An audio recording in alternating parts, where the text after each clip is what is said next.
प्रथम नागरिक भी हूँ, जनप्रतिनिधि हूँ और साथ ही एक महिला भी हूँ। उसके बाद जब मेरे खिलाफ झूठा मुकदमा दर्ज हुआ, कैथून थाने का सीआई मेरे से कहता है कि तेरी सारी चर्बी निकालना दम था तो मुझे गिरफ्तार करके बता था। कैथून थाने के आगे से रोज निकलती थी और जो लोग मेरे खिलाफ हैं, क्योंकि राजनीति में खिलाफत तो होती ही है, तो उन्होंने एक हवा बना दिया कैथून में कि चेयरमैन तो लापता है। मैं उन लोगों से कहना चाहूंगी कि आंखें खोल के देख लें, डेली इस मार्केट में से निकलती हूँ, अगर आपने अपनी आंखें बंद कर रखी हो तो खोल लें। मैंने हमेशा जनहित के कार्य किए, चोरी के कार्य नहीं किए। ये तो कैथून की जनता भली भांति जानती है कि मेरी नगर पालिका में भ्रष्टाचार नहीं होता। आप ये देखो, मैं ईमानदारी से काम करती हूँ, तभी तो मंत्री जैसे मेरे पीछे पड़े हुए हैं। हीरालाल नागर ने मेरी शिकायत की है कि चेयरमैन फर्जी पट्टे बनाते हैं। हीरालाल जी, मैं मंच के माध्यम से आपसे कहना चाहूंगी कि पहले आप अपने गिरेबान में झांक लें, जबकि आप खुद मंत्री हैं, आपको ये ओछी हरकतें शोभा नहीं देती। लाडपुरा विधानसभा से तो आपका कोई कनेक्शन ही नहीं है, लेकिन कुछ झूठे मक्का लोग के कहने पे आप मेरे खिलाफ झूठी शिकायतें कर रहे हो, जबकि जिन लोगों के कहने पे आप शिकायतें कर रहे हैं उनके खिलाफ 4 एंटी करप्शन में मुकदमे दर्ज हैं। और जो लोग खुद गलत है, अवैध प्लानिंग काटते हैं, वो झूठी शिकायत करते हैं। वो कहते हैं ना, प्रत्यक्ष प्रमाण की आवश्यकता नहीं होती। कोई बात नहीं, सरकार तुम्हारी है, राठौड़ी में कार्रवाई भी कर दोगे। तो मुझे कानून व्यवस्था पर पूरा विश्वास है। पिछली बार भी मुझे 8 महीने तक सस्पेंड किया और इनकी सरकार में इनके ही मुंह पे तमाचा मार करके वापस लौट के आई और पूरे बहुमत से जनता ने मुझे दोबारा चुन करके भेजा। ये इस गांव की जनता का मेरे प्रति प्यार है और मुझे अपने इस गांव की जनता पे पूरा विश्वास है। मैं यहाँ की बहन बेटी हूँ, मैं इस धरती पे पैदा हुई हूँ, कैथून की धरती में। तो मैं इस कैथून के पुलिस प्रशासन से कहना चाहूंगी कि कभी किसी गरीब के खिलाफ मुकदमा दर्ज करते हो, किसी को डराते हो और उन्हीं लोगों से पैसा लूट लेते हो। ये कैथून की भोली वाली जनता को लूटना बंद करो। हम तुमसे डरने वाले नहीं है, तुम इन जनता को डरा सकते हो, लेकिन हम इनका नेतृत्व करने वाले हैं। हमें तो तुम फांसी पर लटका दोगे ना, तब भी हम नहीं डरेंगे। हम चोर नहीं है कि हम दलालियां करते हैं। कैथून थाने ने दलाल पाल रखे हैं, दलालों की वहां भीड़ लगी रहती है और बेचारा किसी गरीब आदमी के खिलाफ मुकदमा दर्ज होता है तो वो दलाल के माध्यम से फोन करवा देते हैं कि ठीक है, इसको लिया, कितने पैसे देगा।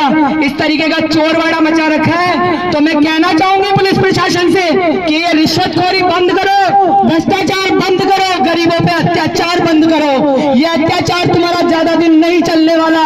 जनता सब समझती है, जब अति हो जाती है ना, पानी सर के पार निकल जाता है, तो वही जो सीधा साधा आदमी भी फौलाद बन जाता है। ये नहीं भूलें। और हम इस अत्याचारी सरकार के खिलाफ, जो गरीबों को बिजली पानी तक नहीं दे सकती, इसके खिलाफ लड़ाई लड़ेंगे। वापस से इस प्रदेश में, पूरे हिंदुस्तान में कांग्रेस का राज होगा। और जब भाजपा सरकार 400 पार की बात करती थी, तो वो तो तुम्हें अभी पता चली गया कि 400 पार करने वाले कितने पे रह गए।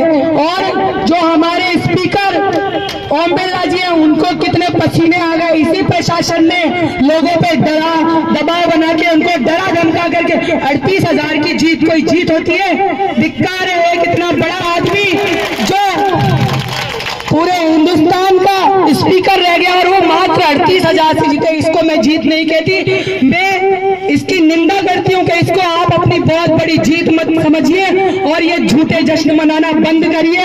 और जो हमारी यहाँ की जनता है, उस पर ध्यान दीजिए। इस तरीके से जनता पे अत्याचार मत करवाइए, झूठे मुकदमे दर्ज मत करवाइए, झूठे मुकदमे वापस लो।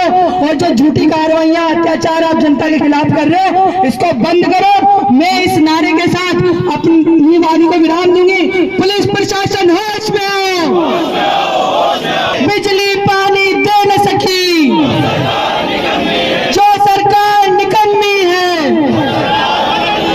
पर्ची सरकार ने और पर्ची मुख्यमंत्री ने क्या काम किए हैं? बिजली की दरें बढ़ा दी, जो कि इनको घटाना चाहिए था।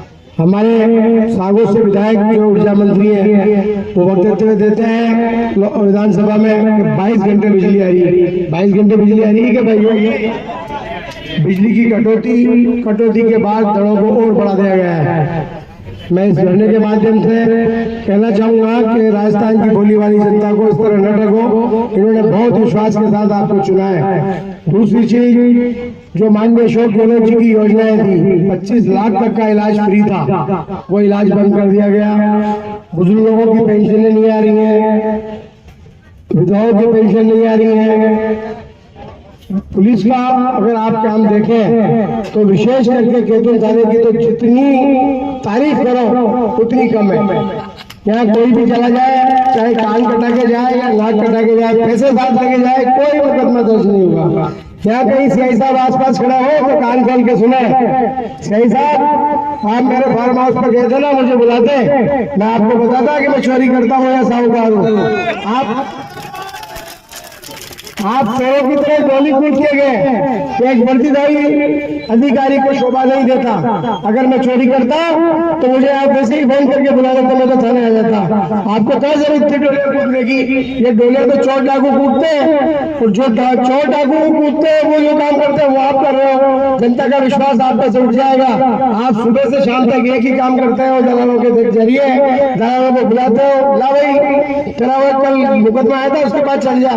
अभी 1 से 1.5 महीने के अंदर 2 पॉक्सो एक्ट के मुकदमे दर्ज होने थे, लेकिन पॉक्सो एक्ट के मुकदमे दर्ज होने थे। हमने माननीय एसपी साहब से भी निवेदन किया था इस मामले में, लेकिन अपहरण के मामले का दर्ज करके और इंतरी कर ली। हम इस काम के लिए डेट हाई कोर्ट तक भी गए और आगे तक भी जाएंगे। लोगों के साथ अन्याय नहीं होने देंगे। यही साहब राज तो आते जाते रहते हैं, लेकिन जब राज कांग्रेस का होगा तब आप सोच लेना फिर आप क्या करोगे। और आपको इतना ही ज्यादा शौक है तो ये खाकी वर्दी पहनने की ना, उसको उतारो और उतार के मेरी जैसे ड्रेस लाओ, फिर मेरे से लड़ाई लड़ो, बहुत मजा आएगा तुम्हारे को। ये कहने को अपने आप को डबल इंजन की सरकार बताते हैं, पर ये डबल इंजन की सरकार हमारी लाइट को भी पी रही है। अरे ये डबल इंजन की सरकार के रेटरों में हमारा पानी भर रहा है। तो ये जो पर्ची सरकार है ये हमारा भला करने वाली नहीं है। जब आप इनसे पानी मांगोगे, हमारे माननीय नेता प्रतिपक्ष और डोटासरा जी और हाड़ौती के तमाम बड़े पदाधिकारी, विधायकगण, पूर्व मंत्रीगण 24 जून को उनके आह्वान पर कोटा में कलेक्ट्रेट पे हजारों लोग एकत्रित हुए थे। आप लोग भी उसमें कई चेहरे अभी यहाँ मैं देख रहा हूँ जो बड़ी संख्या में वहां पर आए, लोगों को लेके पहुंचे थे। तब हमने इनसे पानी मांगा, लाइट मांगी, जो भी जनता से जुड़े मुद्दे थे उनकी मांग उठाई, तो इन्होंने वो तो नहीं दे सके। इन्होंने हमें मुकदमे दिए। तो ये कान खोल के सुन ले प्रशासन, ये गांधी की पार्टी है जिन्होंने अपनी जिंदगी के 25-50% उम्र और समय जेल में काट ली और छाती पे गोली खा ली। ये तुम्हारी नकली पोची लाठियों से और ये झूठे मुकदमों से, ये कांग्रेसी खून है, ये डरने वाला नहीं है। हमने पहले तो लड़े थे गोरों से, अब लड़ रहे हैं चोरों से।